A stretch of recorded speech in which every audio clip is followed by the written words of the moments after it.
नमस्कार दोस्तों, मैं एस्ट्रोलॉजर प्रभात तिवारी आप लोगों को इस क्लास में स्वागत करता हूं।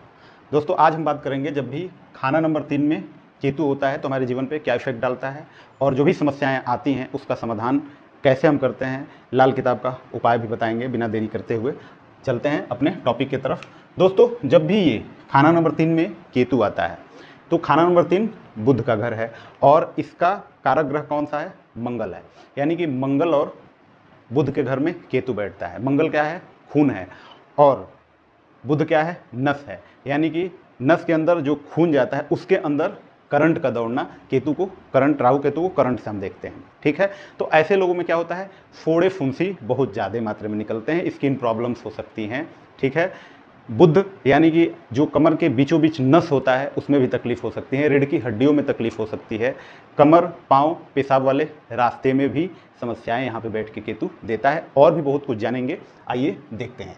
दोस्तों, 3 और 6 में केतु नीच का हो जाता है। 3 और खाना नंबर 6 यानी कि ये मिथुन राशि और कन्या राशि में आके नीच का हो जाता है। तो जब भी नीच का होगा तो कहीं ना कहीं समस्याएं यहाँ पे देखने को मिलती हैं। खाना नंबर 3 में जब केतु होता है तो इसकी निशानियाँ क्या है? इस जातक के घर में जब भी घुसेंगे तो पहले ही रूम में कहीं ना कहीं 3 खिड़कियाँ होंगी, या तो 3 दरवाजे होंगे, या तो 2 खिड़कियाँ 1 दरवाजे होंगे, या तो 2 दरवाजे 1 खिड़कियाँ होंगी। इस तरह का मतलब 3 संख्या में देखने को मिलता है। इस जातक के या तो 3 चाचा होंगे, या 3 मामा होंगे, या 3 ये खुद भाई होगा, या तो 3 बहन, ऐसे देखने को मिलता है।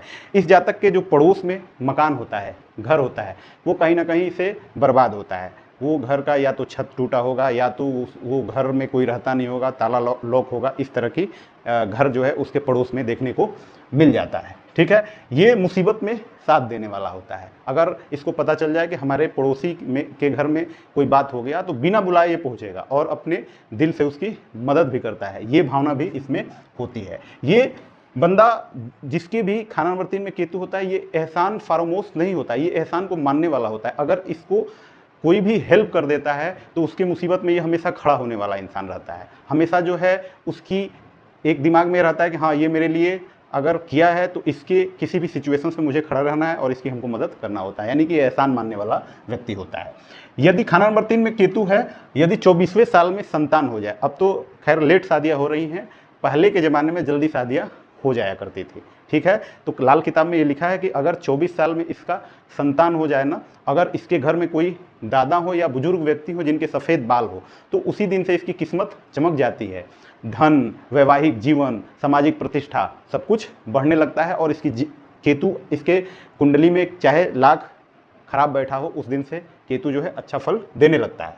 ठीक है, ये मंदा प्रभाव जब देता है तो कहीं ना कहीं मंगल यानी भाई और बुध यानी बहन, यानी कि खाना नंबर 3 भाई बहनों का भी घर कहा गया है। अपने इसके भाई बहन कहीं ना कहीं समस्या में दिखते हैं। कोई ना कोई एक बहन इसकी बहुत प्रॉब्लम्स में होती है और ये भी अपने भाई से परेशान होता है।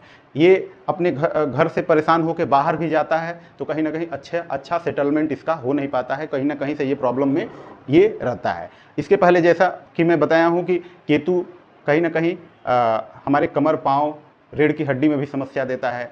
संतान से संबंधित भी समस्याएं दे सकती है। अगर संतान है तो उससे आप तकलीफ में रह सकते हैं। ठीक है, और संतान होने में भी कई बार जो है यहाँ पे समस्या देखने को मिलती है। अगर केतु अच्छा है, यहाँ पे शुभ होकर बैठा है, तो संतान जरूर होता है और संतान बहुत ही अच्छा होता है। धन संपत्ति के मामले में भी बहुत अच्छा होता है। यदि यहाँ पे शुभ होकर बैठा है तो उसको लॉ वाइज चेक करना पड़ता है कि शुभ है या अशुभ है। आगे चलते हैं। केतु खाना नंबर 3 में हो और चंद्र मंगल खाना नंबर 8 में हो। ठीक है, या तो चंद्र खाना नंबर 8 में आ जाए, या तो मंगल खाना नंबर 8 में आ जाए, या तो दोनों खाना नंबर 8 में आ जाए, उस समय केतु 3 में हो, तो हर 3 साल बाद इसके घर में दुर्घटना देखने को मिलता है। ठीक है, कहीं ना कहीं कलह क्लेश हो जाएगा, किसी का एक्सीडेंट हो जाएगा, कोई बीमार पड़ जाएगा, या तो पैसे रुपए की तंगी देखने को मिलती है। हर साल, हर 3 साल में ये समस्याएं देखने को मिलती है। यदि केतु खाना नंबर 3 में हो और चंद्र मंगल 3 या 4 में आ जाए, ठीक है, उस समय खाना नंबर 3 में केतु हो, 3 में चंद्र, 4 में मंगल आ जाए, या चंद्र मंगल 3 में आ जाए, या तो चंद्र मंगल 4 में आ जाए। किसी तरह से भी 3-4 में अगर चंद्र मंगल आ जाते हैं तो कहीं ना कहीं पैसे रुपए से संबंधित समस्याएं इसको बहुत देखने को मिलता है। कहीं ना कहीं ये लाख कोशिश करने के बाद भी जो चीज़ें मिलना चाहिए इसको नहीं मिल पाता है। ठीक है, अब हम देखते हैं लाल किताब उपाय। जब भी केतु खाना नंबर 3 में होता है तो हम गुरु, सूर्य और चंद्रमा की मदद से इसको सही करते हैं। तो आप चने की दाल या तो गुड़ और चावल जल प्रवाह करते हैं 43 डेज तक लगातार आपको करना है। या तो चने की दाल ले लीजिए या तो गुड़ और चावल ले लीजिए। 43 डेज लगातार अगर आप इसको जल प्रवाह करते हैं तो निश्चित रूप से आपका केतु यहाँ पे अच्छा परिणाम देने लगता है। दोस्तों, अगर फोड़ा फुंसी बहुत ज़्यादा आपको हो रहा है, स्किन प्रॉब्लम हो रहा है, तो आप गले में सोना आप जरूर धारण कीजिए, या तो अगर सोना नहीं धारण कर सकते हैं तो सूती पीला धागा भी आप पहन सकते हैं। केतु को ठीक करने के लिए सबसे एक अच्छा रेमेडी होता है, अपने अगर आप मेल हैं तो दाहिने कान में सोने का आप जो है कोई भी सोना धारण कीजिए, सोने की बाली धारण कीजिए, तो यहाँ पे केतु शुभ होने लगता है, क्योंकि कान जो है वो केतु का स्थान है। और सोना गोल्ड जब इसमें डालते हैं तो बृहस्पति केतु जब मिलते हैं ना, बहुत ही अच्छा रिजल्ट देते हैं। उस समय केतु खराब भी होता है तो शुभ होने लगता है और अच्छा रिजल्ट देता है। केसर का तिलक ये बहुत ही अच्छा उपाय है। आप प्रतिदिन केसर का तिलक नाभि, जुबान और माथे पे लगाते हैं तो भी यहाँ पे केतु आपको शुभ परिणाम देने लगता है। दोस्तों, यदि वीडियो आपको अच्छा लगे तो इस वीडियो को लाइक जरूर कीजिएगा, कमेंट करिएगा और इस मेरे चैनल को सब्सक्राइब कर लीजिएगा। मिलते हैं कोई नेक्स्ट वीडियो में। नमस्कार।